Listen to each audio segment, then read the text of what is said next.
ಎಲ್ರಿಗೂ ನಮಸ್ಕಾರ. ಇನ್ಫೋಸ್ಟ್ರೀಮ್ ಯೂಟ್ಯೂಬ್ ಚಾನಲ್ಗೆ ಎಲ್ರಿಗೂ ಕೂಡ ಸ್ವಾಗತ. ಈ ವಿಡಿಯೋದಲ್ಲಿ ನಾವು ಪ್ರಿಯಾರಿಟಿ CPU ಶೆಡ್ಯೂಲಿಂಗ್ ಟೆಕ್ನಿಕ್ ಬಗ್ಗೆ ಡಿಸ್ಕಸ್ ಮಾಡ್ತಾ ಹೋಗೋಣ. ಸೊ ಈ ಪ್ರಿಯಾರಿಟಿ CPU ಶೆಡ್ಯೂಲಿಂಗ್ ಅನ್ನ ನಾವು ಪ್ರಿಯಂಪ್ಟಿವ್ ಟೆಕ್ನಿಕ್ ಅಲ್ಲಿ ಸಾಲ್ವ್ ಮಾಡ್ತಾ ಹೋಗ್ತೀವಿ. ಪ್ರಿಯಂಪ್ಟಿವ್ ಟೆಕ್ನಿಕ್ ಮೇಜರ್ ಆಗಿ CPU ಶೆಡ್ಯೂಲಿಂಗ್ ಅಂತ ಬಂದಾಗ ಎರಡು ಟೆಕ್ನಿಕ್ಗಳು ಬರ್ತವೆ. ಒಂದು ಪ್ರಿಯಂಪ್ಟಿವ್, ಇನ್ನೊಂದು ನಾನ್ ಪ್ರಿಯಂಪ್ಟಿವ್ ಅಂತ. ನಾನ್ ಪ್ರಿಯಂಪ್ಟಿವ್, ಈ ನಾನ್ ಪ್ರಿಯಂಪ್ಟಿವ್ ಏನ್ ಹೇಳುತ್ತೆ ಅಂತಂದ್ರೆ, ಒಂದು ಪ್ರೋಸೆಸ್ ಎಕ್ಸಿಕ್ಯೂಟ್ ಆಗ್ತಾ ಇದೆ ಅಂತಂದ್ರೆ ಅದು ಫುಲ್ ಎಕ್ಸಿಕ್ಯೂಟ್ ಆಗ್ಲಿ, ಆಮೇಲೆ ನಾವು ಬೇಕಾದ್ರೆ ಬೇರೆ ಒಂದು ಪ್ರೋಸೆಸ್ಗೆ CPU ನ ಅಲೋಕೇಟ್ ಮಾಡೋಣ ಅಂತ ಅನ್ನುತ್ತೆ. For example, process P1 execute ಆಗ್ತಾ ಇದ್ರೆ ಅದಕ್ಕೆ 7 ನಿಮಿಷ ಬೇಕು ಫುಲ್ ಎಕ್ಸಿಕ್ಯೂಟ್ ಆಗೋದಕ್ಕೆ. ಸೊ ಅದು 7 ನಿಮಿಷನೂ ಕೂಡ ರನ್ ಆಗ್ಲಿ, ಎಕ್ಸಿಕ್ಯೂಟ್ ಆಗ್ಲಿ, ಆಮೇಲೆ ನಾನು ಬೇರೆ ಒಂದು ಪ್ರೋಸೆಸ್ಗೆ CPU ನ ಅಲೋಕೇಟ್ ಮಾಡ್ತೀನಿ ಅಂತ ಹೇಳುತ್ತೆ. ಯಾವುದು? ನಾನ್ ಪ್ರಿಯಂಪ್ಟಿವ್. ಬಟ್ ಈ ಪ್ರಿಯಂಪ್ಟಿವ್ ಏನ್ ಹೇಳುತ್ತೆ ಅಂತಂದ್ರೆ, CPU ನಲ್ಲಿ ಪ್ರೋಸೆಸ್ಗಳು ಸ್ವಿಚ್ ಆಗ್ತಾ ಇರಬೇಕು. ಅದ್ರದ್ದು ಕೆಲಸ ಕಂಪ್ಲೀಟ್ ಆಗಿದೆಯೋ ಇಲ್ವೋ ನನಗೆ ಗೊತ್ತಿಲ್ಲ, ಟೈಮ್ ಕ್ವಾಂಟಮ್ ಪ್ರಕಾರ ಸ್ವಿಚ್ ಆಗ್ತಾ ಇರ್ಬೇಕು. ಟೈಮ್ ಕ್ವಾಂಟಮ್ 2 ಅಂತ ಕೊಡ್ತಾರೆ, ಟೈಮ್ ಕ್ವಾಂಟಮ್ 3 ಅಂತ ಕೊಡ್ತಾರೆ. ಅವಾಗ ನಾನು 3 ನಿಮಿಷ ಮಾತ್ರ ರನ್ ಮಾಡೋಕ್ಕಾದು, ಆಮೇಲೆ ನಾನು ಬೇರೆ ಒಂದು ಪ್ರೋಸೆಸ್ಗೆ ಸ್ವಿಚ್ ಆಗ್ಲೇಬೇಕು. ಆ ತರ ಕಂಡೀಷನ್ಸ್ ಇರುತ್ತೆ. ಯಾವ್ದ್ರಲ್ಲಿ? ಪ್ರಿಯಂಪ್ಟಿವ್ ಅಲ್ಲಿ. ಒಂದೇ ಸಲ ರನ್ ಆಗಕ್ ಬಿಡಲ್ಲ ಅಂತಂದ್ರೆ ಸ್ವಿಚ್ ಆಗ್ತಾ ಇರಬೇಕು ಪ್ರೋಸೆಸ್ಗಳು ಅಕಾರ್ಡಿಂಗ್ ಟು ದ ಕಂಡೀಷನ್ಸ್. ಸರಿನಾ? ಮೇಜರ್ ಆಗಿ ಪ್ರಿಯಂಪ್ಟಿವ್ ಅಲ್ಲಿ ಯಾವ್ಯಾವ ಬರ್ತವೆ CPU ಶೆಡ್ಯೂಲಿಂಗ್ ಟೆಕ್ನಿಕ್ಸು? ಒಂದು ರೌಂಡ್ ರಾಬಿನ್, ಇನ್ನೊಂದು ಪ್ರಯಾರಿಟಿ, ಆಮೇಲೆ SRTF shortest remaining time first. ಇದರಲ್ಲಿ ನಾನ್ ಪ್ರಿಯಂಪ್ಟಿವ್ ಅಲ್ಲಿ ಮೇಜರ್ ಆಗಿ ಯಾವ್ಯಾವ ಬರೋದು? SJF shortest job first come first serve. ಸರಿನಾ? ಸೊ ಇವಾಗ ಪ್ರಿಯಂಪ್ಟಿವ್ ಟೆಕ್ನಿಕ್ ಅಲ್ಲೇ ನೀವು ಸಾಲ್ವ್ ಮಾಡ್ತಾ ಹೋಗ್ಬೇಕು ಪ್ರಯಾರಿಟಿನ. ಒಂದೊಂದ್ಸಲಿ ಅವ್ರು ಸ್ಪೆಸಿಫಿಕ್ ಆಗಿ ಹೇಳ್ತಾರೆ ನಾನ್ ಪ್ರಿಯಂಪ್ಟಿವ್ ಪ್ರಯಾರಿಟಿ CPU ಶೆಡ್ಯೂಲಿಂಗ್, ನಾನ್ ಪ್ರಿಯಂಪ್ಟಿವ್ ಅಂತ ಕೇಳಿದಾಗ ಆ ತರ. ಸೊ ಆ ತರದ ಪ್ರಾಬ್ಲಮ್ಸ್ ಅನ್ನು ಕೂಡ ನಾನು ಡಿಸ್ಕಸ್ ಮಾಡಿದ್ದೀನಿ, ನೀವು ನೋಡ್ಬೋದು. ಆ ವಿಡಿಯೋ ಲಿಂಕ್ಸ್ ನಾನು ಡಿಸ್ಕ್ರಿಪ್ಷನ್ ಅಲ್ಲಿ ಕೊಟ್ಟಿರ್ತೀನಿ. ಈಗ ಪ್ರಿಯಂಪ್ಟಿವ್ ಟೆಕ್ನಿಕ್ ಅಲ್ಲಿ ಯಾವ ರೀತಿ ಪ್ರಯಾರಿಟಿ CPU ಶೆಡ್ಯೂಲಿಂಗ್ ಅನ್ನ ಸಾಲ್ವ್ ಮಾಡೋದು? Very simple. ಯಾವುದೇ CPU ಶೆಡ್ಯೂಲಿಂಗ್ ಟೆಕ್ನಿಕ್ ಪ್ರಾಬ್ಲಮ್ ಅನ್ನ ನಿಮಗೆ ಕೇಳಿದ್ರು ಕೂಡ ಎರಡೇ ಕ್ವಶನ್ಸ್ ಬರೋದು. ಒಂದು find the average turn around time, ಇನ್ನೊಂದು find the average waiting time. ಈಗ ಅವೆರಡು ಬೇಕು ಅಂತಂದ್ರೆ ಫಸ್ಟ್ ನಾವು ಕಂಪ್ಲೀಷನ್ ಟೈಮ್ ಅನ್ನ ಕಂಡುಹಿಡ್ಕೋಬೇಕು. ಆ ಕಂಪ್ಲೀಷನ್ ಟೈಮ್ ಅನ್ನ ಇಟ್ಕೊಂಡು ಟರ್ನ್ ಅರೌಂಡ್ ಟೈಮ್ ಅನ್ನ ಕಂಡುಹಿಡಿಬಹುದು. ಆ ಟರ್ನ್ ಅರೌಂಡ್ ಟೈಮ್ ಅನ್ನ ಇಟ್ಕೊಂಡು ವೇಟಿಂಗ್ ಟೈಮ್ ಅನ್ನ ಕಂಡುಹಿಡಿಬಹುದು. ಈಗ ಟರ್ನ್ ಅರೌಂಡ್ ಟೈಮ್ ಅನ್ನ ಕಂಡುಹಿಡ್ದಿರ್ತೀರಲ್ಲ ಅದ್ರದ್ದು ಆವರೇಜ್ ಕಂಡುಹಿಡಿರಿ, ವೇಟಿಂಗ್ ಟೈಮ್ ಕಂಡುಹಿಡ್ದಿರ್ತಿರಲ್ಲ ಅದ್ರದ್ದು ಆವರೇಜ್ ಕಂಡುಹಿಡಿರಿ ಅಷ್ಟೇ. ಹಾಗಾದ್ರೆ ಫಸ್ಟ್ ನಮಗೆ ಕಂಪ್ಲೀಷನ್ ಟೈಮ್ ಬೇಕಲ್ವಾ? ಇವೆರಡು ಬೇಕು ಅಂತಂದ್ರೆ, ಸೊ ಕಂಪ್ಲೀಷನ್ ಟೈಮ್ ಅನ್ನ ಫೈಂಡ್ ಔಟ್ ಮಾಡೋದಕ್ಕೆ ನಾವು ಗ್ಯಾನ್ ಚಾರ್ಟ್ ಅನ್ನ ಯೂಸ್ ಮಾಡ್ತಾ ಹೋಗ್ತೀವಿ. ಗ್ಯಾನ್ ಚಾರ್ಟ್. ಈ ಗ್ಯಾನ್ ಚಾರ್ಟ್ 0 ಇಂದ ಶುರುವಾಗುತ್ತೆ. ಸರಿನಾ? Gyan chart will start from 0. ನಮಗೆ ಇಲ್ಲಿ SI ಯೂನಿಟ್ ಅನ್ನ ಕೊಟ್ಟಿಲ್ಲ, whether the time is in seconds, milli seconds, hours, minutes ಅಂತ ಕೊಟ್ಟಿಲ್ಲ. ಸೊ ಅದಕ್ಕೋಸ್ಕರ ಎಕ್ಸ್ಪ್ಲನೇಷನ್ ಪರ್ಪಸ್ಗೆ ಅಂತ ನಾನು ಮಿನಿಟ್ಸ್ ಅಂತ ಹೇಳ್ತಾ ಹೋಗ್ತೀನಿ. ಸರಿನಾ? ಎಸ್. ಸೊ ಈಗ 0th ಮಿನಿಟ್ ಅಲ್ಲಿ ಯಾವ ಪ್ರೋಸೆಸ್ ಅರೈವ್ ಆಗಿದೆ ನೋಡಿ. ಯಾಕಂತಂದ್ರೆ ಯಾವುದೇ ಒಂದು ಪ್ರೋಸೆಸ್ ಅನ್ನ ನೀವು ಎಕ್ಸಿಕ್ಯೂಟ್ ಮಾಡಬೇಕು ಅಂತಂದ್ರೆ ಫಸ್ಟ್ ಆ ಒಂದು ಪ್ರೋಸೆಸ್ ಅರೈವ್ ಆಗಬೇಕು, ಆಮೇಲೆ ಮಾತ್ರ ನಾನು ಆ ಒಂದು ಪ್ರೋಸೆಸ್ ಅನ್ನ ಎಕ್ಸಿಕ್ಯೂಟ್ ಮಾಡೋದಕ್ಕೆ ಸಾಧ್ಯ. ಈಗ 0th ಮಿನಿಟ್ ಅಲ್ಲಿ ಯಾವ ಪ್ರೋಸೆಸ್ ಬಂದಿದೆ? ಸೀದಾ ಅರೈವಲ್ ಟೈಮ್. ಕೇವಲ ಪ್ರೋಸೆಸ್ P1 ಮಾತ್ರ ಬಂದಿರೋದು. ಸೊ ಅದಕ್ಕೋಸ್ಕರ ಏನ್ ಮಾಡ್ತೀನಿ, ಪ್ರೋಸೆಸ್ P1 ಅನ್ನ ನಾನು ಎಕ್ಸಿಕ್ಯೂಟ್ ಮಾಡೋದಕ್ಕೆ ಟ್ರೈ ಮಾಡ್ತೀನಿ. ಎಷ್ಟು ನಿಮಿಷ? ಕೇವಲ 1 ನಿಮಿಷ ರನ್ ಮಾಡ್ತೀನಿ. ಯಾಕಂತಂದ್ರೆ ನನಗೆ ಇಲ್ಲಿ ಟೈಮ್ ಕ್ವಾಂಟಮ್ ಅನ್ನ ಕೊಟ್ಟಿಲ್ಲ, 2ನೋ 3ನೋ ಈ ತರ. ಸೊ ಅದಕ್ಕೋಸ್ಕರ ನಾನು ಏನ್ ಮಾಡ್ತೀನಿ, 1 ನಿಮಿಷ ಮಾತ್ರ ರನ್ ಮಾಡ್ತೀನಿ. Since this is a preemptive priority CPU scheduling. ಗೊತ್ತಾಯ್ತಾ? 1 ನಿಮಿಷ ಮಾತ್ರ ರನ್ ಮಾಡ್ತೀನಿ. ಈಗ 7 ನಿಮಿಷದ ಕೆಲಸ ಬೇಕಿತ್ತು, ಆದ್ರೆ ಕೇವಲ 1 ನಿಮಿಷ ಮಾತ್ರ ರನ್ ಇರೋದು. ಸೊ 7 - 1 ಅಂದ್ರೆ 6. ಇನ್ನೂ ಕೂಡ 6 ನಿಮಿಷದ ಕೆಲಸ ಬಾಕಿ ಉಳ್ಕೊಂಡಿದೆ ಪ್ರೋಸೆಸ್ P1 ಇಂದು. ಈಗ ನಾವು ಮೊದಲನೇ ನಿಮಿಷದ ಎಕ್ಸಿಕ್ಯೂಷನ್ ಅಲ್ಲಿ ಇದೀವಿ. We are at the first minute of execution. ಅದ್ರ ಒಳಗಡೆ ಯಾವ್ಯಾವ ಪ್ರೋಸೆಸ್ ಬಂದಿದೆ ನೋಡಿ. 0th ಮಿನಿಟ್ ಅಲ್ಲಿ ಆಲ್ರೆಡಿ ಪ್ರೋಸೆಸ್ P1 ಬಂದಿತ್ತು. ಈಗ 1ನೇ ನಿಮಿಷಕ್ಕೆ ಕರೆಕ್ಟ್ ಆಗಿ ಪ್ರೋಸೆಸ್ P2 ಬಂದಿದೆ. 2 ಪ್ರೋಸೆಸ್ಗಳು ಬಂದಿದ್ದಾವೆ ನನಗೆ. ಈಗ ಇವರಿಬ್ಬರಲ್ಲಿ ಯಾರನ್ನ ನಾನು ಎಕ್ಸಿಕ್ಯೂಟ್ ಮಾಡಬೇಕು ಅದು ಡಿಸೈಡ್ ಆಗೋದು ಪ್ರಿಯಾರಿಟಿ ಮೇಲೆ. ನೋಡಿ, ಪ್ರಿಯಾರಿಟಿನ ಕೊಟ್ಟಿದ್ದಾರೆ. ಹಾಗಾದ್ರೆ ಪ್ರೋಸೆಸ್ P1 ಗೆ 1 ಅನ್ನ ಕೊಟ್ಟಿದ್ದಾರೆ, ಪ್ರೋಸೆಸ್ P2 ಗೆ 2 ಅನ್ನ ಕೊಟ್ಟಿದ್ದಾರೆ. ಯಾರನ್ನ ತಗೋಬೇಕು? Higher the value higher the ಪ್ರಿಯಾರಿಟಿನ, lower the value higher the ಪ್ರಿಯಾರಿಟಿನ. ಎಕ್ಸಾಂಪಲ್ ಅನ್ನ ಕೊಡ್ತೀನಿ ನೋಡಿ. ನೀವು ಯಾವುದೋ ಒಂದು ಕಾಂಪಿಟೇಷನ್ಗೆ ಹೋಗಿದ್ದೀರಾ ಅಂತ ಅನ್ಕೊಳ್ಳಿ. ಫಸ್ಟ್ ಪ್ಲೇಸ್ ಇದೆ, ಸೆಕೆಂಡ್ ಪ್ಲೇಸ್ ಇದೆ, ಥರ್ಡ್ ಪ್ಲೇಸ್ ಇದೆ. ಫಸ್ಟ್ ನಿಮ್ಮ ಏಮ್ ಏನಾಗಿರುತ್ತೆ? ಫಸ್ಟ್ ಪ್ಲೇಸ್ ಅನ್ನ ತಗೊಳೋದಕ್ಕೆ ತಾನೆ. ಸೊ ಹೈಯರ್ ಪ್ರಿಯಾರಿಟಿ ಯಾವುದಕ್ಕೆ? ಫಸ್ಟ್ಗೆ ಅಂತ. ಅಂದ್ರೆ ಇದರಿಂದ ಏನು ಕನ್ಕ್ಲೂಷನ್ ಸಿಕ್ತು? Lower the value higher the priority. So lower the value higher the priority. ಗೊತ್ತಾಯ್ತಾ? ವ್ಯಾಲ್ಯೂ ಚಿಕ್ಕದಿದ್ದಷ್ಟು ಪ್ರಯಾರಿಟಿ ಜಾಸ್ತಿ ಇರ್ತಾ ಹೋಗುತ್ತೆ. ಒಂದೊಂದ್ಸಲಿ ನಿಮಗೆ ಕನ್ಫ್ಯೂಷನ್ ಮಾಡೋದಕ್ಕೆ ಅಂತಾನೆ ಬ್ರಾಕೆಟ್ ಅಲ್ಲಿ higher the value higher the priority ಅಂತ ಕೊಡ್ತಾರೆ. ಅವಾಗ ಬಿಗ್ಗರ್ ವ್ಯಾಲ್ಯೂ ಯಾವ್ದಿರುತ್ತೆ ಅದನ್ನ ಇಟ್ಕೊಂಡು ನೀವು ಸಾಲ್ವ್ ಮಾಡ್ತಾ ಹೋಗ್ಬೇಕು. ಸೊ ಆ ತರದ್ದು ಕೂಡ ನಾನು ಡಿಸ್ಕಸ್ ಮಾಡಿದ್ದೀನಿ ನೋಡಿ. ಇವಾಗ ಬೇಸಿಕ್ ಕಂಡೀಷನ್ ಪ್ರಕಾರ P1 ಮತ್ತೆ P2 ಅಲ್ಲಿ ಯಾರು ಸೆಲೆಕ್ಟ್ ಆಗಬೇಕು? Process P1. ಯಾಕಂತಂದ್ರೆ 1 ಮತ್ತೆ 2 ಅಲ್ಲಿ ಚಿಕ್ಕದು 1. So lower the value higher the priority. ಒಂದೊಂದ್ಸಲಿ ಕ್ವಶನ್ ಅಲ್ಲಿ higher the value higher the priority ಅಂತ ಅವರು ಸ್ಪೆಸಿಫೈ ಮಾಡಿದಾಗ ಮಾತ್ರ 2ಗೆ ಹೈಯೆಸ್ಟ್ ಪ್ರಿಫರೆನ್ಸ್ ಸಿಗುತ್ತೆ. ಯಾಕಂತಂದ್ರೆ higher the value higher the priority ಅಂತ ಕೊಟ್ಟಿರ್ತಾರೆ. ಈಗ ಅವ್ರು ಏನು ಕೊಟ್ಟಿಲ್ಲ ಅಂತಂದ್ರೆ lower the value higher the priority. So 1 ಮತ್ತೆ 2 ಅಲ್ಲಿ smallest value was 1. So process P1 ಗೆ ಪ್ರಿಫರೆನ್ಸ್ ಸಿಗುತ್ತೆ. ಪ್ರೋಸೆಸ್ P1 ಅನ್ನ ನಾನು ಮತ್ತೆ 1 ನಿಮಿಷ ರನ್ ಮಾಡ್ತೀನಿ. 1 + 1 ವಿಲ್ ಬಿ 2. ಇನ್ನೂ ಕೂಡ 5 ನಿಮಿಷದ ಕೆಲಸ ಬಾಕಿ ಇದೆ. ನಾವು are at the second minute of execution. 2 ನಿಮಿಷದ ಒಳಗಡೆ ಯಾವ್ಯಾವ ಪ್ರೋಸೆಸ್ ಬಂದಿದೆ ನೋಡಿ. ಪ್ರೋಸೆಸ್ P1, P2 ಮತ್ತೆ P3 ಕೂಡ ಬಂತು.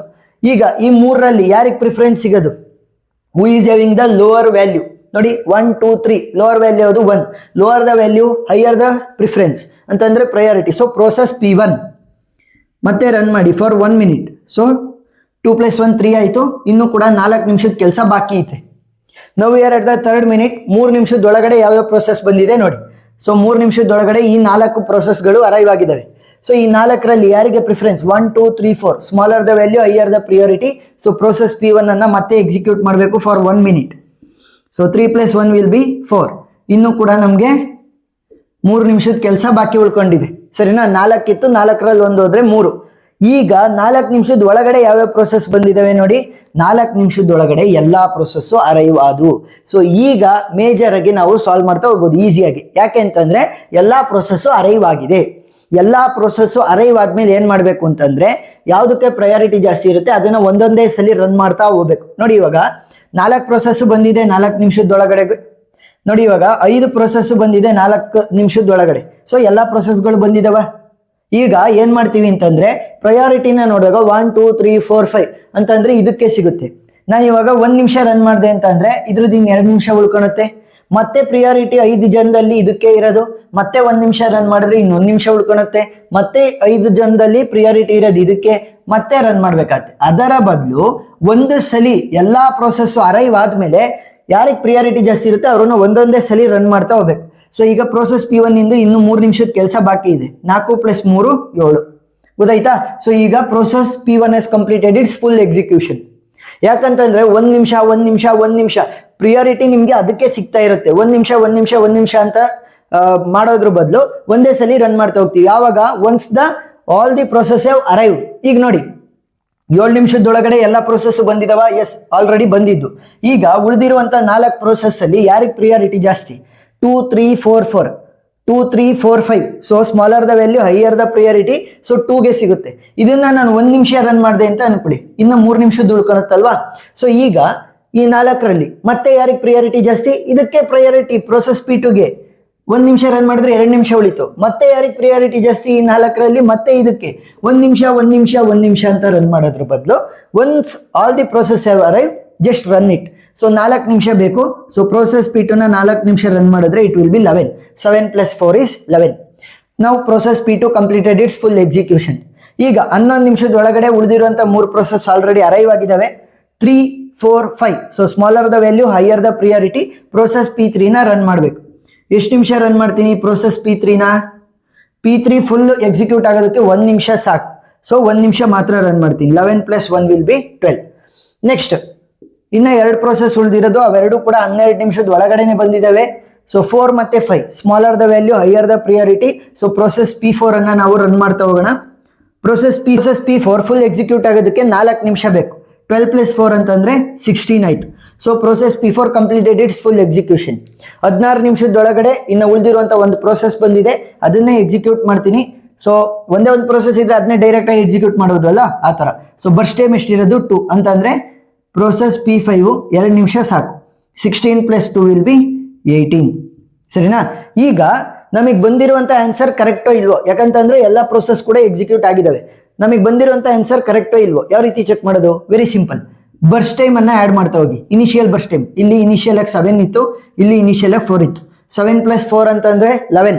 11 + 1 is 12. 12 + 4 is 16. 16 + 2 is 18. ಇಲ್ಲೂ 18 ಇದೆ, ಇಲ್ಲೂ 18 ಇದೆ. ಸೊ ಆನ್ಸರ್ ಕರೆಕ್ಟ್ ಇದೆ. ನೆಕ್ಸ್ಟ್ ಕಂಪ್ಲೀಷನ್ ಟೈಮ್ ಅಂತ ಅಂದ್ರೇನು? The time taken by a process to fully execute ಅಂತಂದ್ರೆ ಯಾವ ಟೈಮಲ್ಲಿ ಆ ಒಂದು ಪ್ರೋಸೆಸ್ ಅದರ ಫುಲ್ ಎಕ್ಸಿಕ್ಯೂಷನ್ ಅನ್ನ ಕಂಪ್ಲೀಟ್ ಮಾಡ್ತು ಅಂತ ಅರ್ಥ. ನೋಡಿ ಪ್ರೋಸೆಸ್ P1 ಶುರುವಾಗಿದ್ದು 0th ಮಿನಿಟ್ ಬಟ್ ಕಂಪ್ಲೀಟ್ ಆಗಿದ್ದು 7ನೇ ನಿಮಿಷದಲ್ಲಿ. ಪ್ರೋಸೆಸ್ P2 ಶುರುವಾಗಿದ್ದು 7ನೇ ನಿಮಿಷ ಬಟ್ ಕಂಪ್ಲೀಟ್ ಆಗಿದ್ದು 11ನೇ ನಿಮಿಷ. ಪ್ರೋಸೆಸ್ P3 ಕಂಪ್ಲೀಟ್ ಆಗಿದ್ದು 12ನೇ ನಿಮಿಷ, ಪ್ರೋಸೆಸ್ P4 ಕಂಪ್ಲೀಟ್ ಆಗಿದ್ದು 16ನೇ ನಿಮಿಷ, ಪ್ರೋಸೆಸ್ P5 ಕಂಪ್ಲೀಟ್ ಆಗಿದ್ದು 18ನೇ ನಿಮಿಷ. ಈ ತರ. ಈಗ ಟರ್ನ್ ಅರೌಂಡ್ ಟೈಮ್ ಮತ್ತೆ ವೇಟಿಂಗ್ ಟೈಮ್ ಅನ್ನ ಬರೆಯೋಣ. ಈ ಎರಡು ಫಾರ್ಮುಲಾ ವೆರಿ ಇಂಪಾರ್ಟೆಂಟ್. ಯಾಕಂತಂದ್ರೆ ಎಲ್ಲಾ ಪ್ರಾಬ್ಲಮ್ಸ್ ಅಲ್ಲೂ ಕೂಡ ನಿಮಗೆ ಇವೆರಡನ್ನೇ ಕೇಳೋದ್ರಿಂದ ಇವರಿಬ್ರದ್ದು ಫಾರ್ಮುಲಾ ನಿಮಗೆ ಪಕ್ಕಾ ಗೊತ್ತಿರಬೇಕು. ಟರ್ನ್ ಅರೌಂಡ್ ಟೈಮ್ ಅಂತ ಅಂದ್ರೆ ಏನು? Completion time minus arrival time. ಸರಿನಾ? ಕಂಪ್ಲೀಷನ್ ಟೈಮ್ ಇಲ್ಲಿದೆ, ಅರೈವಲ್ ಟೈಮ್ ಇಲ್ಲಿದೆ, ಸಬ್ಸ್ಟ್ರಾಕ್ಟ್ ಮಾಡಿ. 7 - 0 will be 7, 11 - 1 will be 10, 12 - 2 will be 10, 16 - 3 ಅಂತ ಅಂದ್ರೆ ಇಟ್ ವಿಲ್ ಬಿ 13, 18 - 4 ಅಂತ ಅಂದ್ರೆ ಇಟ್ ವಿಲ್ ಬಿ 14. ನೋಡಿ ಎಷ್ಟು easy. Next waiting time. Waiting time will be equal to turn around time minus burst time. So turn around time ಇಲ್ಲಿದೆ, burst time ಇಲ್ಲಿದೆ. ನೋಡಿ completion time ಮೇಲೆ ಟರ್ನ್ ಅರೌಂಡ್ ಟೈಮ್ ಡಿಪೆಂಡ್ ಆಯ್ತು, turn around time ಮೇಲೆ waiting time depend ಆಯ್ತು. ಅದಕ್ಕೋಸ್ಕರನೇ ನೀವು ನೀಟಾಗಿ ಬರ್ಕೋಬೇಕು, ಒಂದ್ ಎರಡೆರಡು ಸರಿ ವೆರಿಫೈ ಮಾಡ್ಕೊಂಡು. ಇಲ್ಲ ಅಂತಂದ್ರೆ ಒಂದು ವ್ಯಾಲ್ಯೂ ತಪ್ಪಾದ್ರೂ ಕೂಡ ಫುಲ್ ಪ್ರಾಬ್ಲಮ್ ತಪ್ಪಾಗಿ ಹೋಗ್ಬಿಡುತ್ತೆ. ಯಾಕಂದ್ರೆ ಒಂದ್ರ ಮೇಲೆ ಒಂದು ಇಂಟರ್ ಡಿಪೆಂಡೆಂಟ್ ಆಗಿದಾವೆ. ಈಗ ವ್ಯಾಲ್ಯೂ ಏನಾಗುತ್ತೆ? Turn around time minus burst time. 7 - 7 will be 0, 10 - 4 will be 6, 10 - 1 will be 9, 13 - 4 will be 9, next 14 - 2 ಅಂತಂದ್ರೆ ಇಟ್ ವಿಲ್ ಬಿ 12. ಗೊತ್ತಾಯ್ತಾ? ಎಸ್. ಸೊ ಈಗ ಏನ್ ಮಾಡೋಣ ಅಂತಂದ್ರೆ ಆವರೇಜ್ ಟರ್ನ್ ಅರೌಂಡ್ ಟೈಮ್ ಮತ್ತೆ ಆವರೇಜ್ ವೇಟಿಂಗ್ ಟೈಮ್ ಅನ್ನ ಕಂಡುಹಿಡಿತಾ ಹೋಗೋಣ. So first average turn around time ಯಾವ ರೀತಿ ಕಂಡುಹಿಡಿಯೋದು? ಟರ್ನ್ ಅರೌಂಡ್ ಟೈಮ್ ಕಾಲಮ್ ಅನ್ನ ಆಡ್ ಮಾಡಿ. First 7 + 10 + 10 + 13 + 14 whole divided by total ಎಷ್ಟು ಪ್ರೋಸೆಸ್ ಇರೋದು? 5 process. So divide it by 5. Calculator ಅನ್ನು ಯೂಸ್ ಮಾಡ್ತಾ ಹೋಗಿ. ವ್ಯಾಲ್ಯೂ ಏನಾಗುತ್ತೆ? 7 + 10 + 10 + 13 + 14. So value will be 54. So value ಏನಾಯಿತು? 54 ಹೋಲ್ ಡಿವೈಡೆಡ್ ಬೈ 5. ನೀವು ಫ್ರಾಕ್ಷನ್ಸ್ ಅಲ್ಲಾದ್ರೂ ಇಡಿ, ಡೆಸಿಮಲ್ ಅಲ್ಲಾದ್ರೂ ಇಡಿ. ಸೊ ನಿಮಗೆ ಮಾರ್ಕ್ಸ್ ಅನ್ನ ಕೊಡ್ತಾರೆ. So next waiting time. So waiting time column ಅನ್ನ ಆಡ್ ಮಾಡಿ. 0 + 6 + 9 + 9 + 12, 9 + ಹೋಲ್ ಡಿವೈಡೆಡ್ ಬೈ 5. ಯಾಕೆ? ಟೋಟಲ್ 5 ಪ್ರೋಸೆಸ್ ಇರೋದು. ಸೊ ವ್ಯಾಲ್ಯೂ ಏನಾಗುತ್ತೆ? 9 + 9 ಅಂತ ಅಂದ್ರೆ it will be 18, 18 + 2 will be 20, 20 + 10 ಅಂತ ಅಂದ್ರೆ 30, 30 + 6 ಅಂದ್ರೆ 36. So 36/5 will be the value. ಗೊತ್ತಾಯ್ತಾ? ಸೊ ಈ ತರ ಸ್ಟೆಪ್ ಬೈ ಸ್ಟೆಪ್ ಮಾಡ್ತಾ ಹೋದಾಗ ನಿಮಗೆ ಫುಲ್ ಆನ್ ಫುಲ್ ಮಾರ್ಕ್ಸ್ ಅನ್ನ ಅವಾರ್ಡ್ ಮಾಡ್ತಾ ಹೋಗ್ತಾರೆ. ಏನೇ ಡೌಟ್ ಇದ್ರೂ ಕೂಡ ಕಮೆಂಟ್ ಸೆಕ್ಷನ್ ಅಲ್ಲಿ ತಿಳಿಸಿ. ಇದರಲ್ಲಿರುವಂಥ ಡಿಫ್ರೆಂಟ್ ವೇರಿಯೇಷನ್ಸ್ ಇರ್ಬೋದು, ಇನ್ನೂ ಎಕ್ಸ್ಟ್ರಾ ಪ್ರಾಬ್ಲಮ್ಸು, ಬೇರೆ ಕಾನ್ಸೆಪ್ಟ್ಗಳು ಎಲ್ಲದನ್ನು ಕೂಡ ಪ್ಲೇ ಲಿಸ್ಟಲ್ಲಿ ಅಪ್ಲೋಡ್ ಮಾಡಿದ್ದೀನಿ. ಪ್ಲೇ ಲಿಸ್ಟ್ ಲಿಂಕ್ ಡಿಸ್ಕ್ರಿಪ್ಷನ್ ಅಲ್ಲಿ ಇರುತ್ತೆ, ನೀವು ನೋಡ್ಬೋದು. ವಿಡಿಯೋ ಇಷ್ಟ ಆಗಿದ್ರೆ ಸಬ್ಸ್ಕ್ರೈಬ್ ಆಗೋದನ್ನ ಮರಿಬೇಡಿ. Thank you for watching.